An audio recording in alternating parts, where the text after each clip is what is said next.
Vai arī tev ir gadījies, ka esi atradis lielisku attēlu, bet nevari to izmantot tā zemās kvalitātes dēļ? Man ir labas ziņas, ir atrisinājums šai problēmai. Ja attēls ir miglains vai pikseļains, tagad ir pieejams risinājums, kas var transformēt tavus attēlus vēl labākā kvalitātē. Pavisam nesen ir izlaists jauns un ļoti efektīvs rīks Canva platformā Image Upscaler, kas spēj uzlabot attēlu kvalitāti pat līdz 8 reizēm.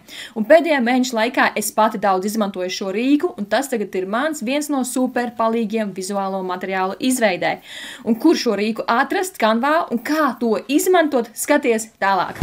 Izvēlies bildi, es to nodublēju, tad spied zemāk uz efektiem, tad izvēlies apps un taurentiņu. Tad tev piedāvās palielināt attēla kvalitāti un tad izvēlies replace, lai izvietotu to jau dizainā.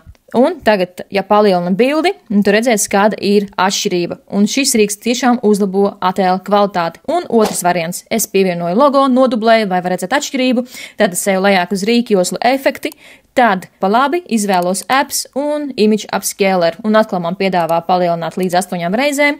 Tad es izvēlos replace. Un atkal es palielināšu bildi, lai var redzēt, cik labi uzlabo attēla kvalitāti. Patliec komentārā, vai esi jau izmantojis šo jauno rīku, ieliec plus zīmīti, ja esi jau izmēģinājis, un mīnus zīmi, ja vēl neesi.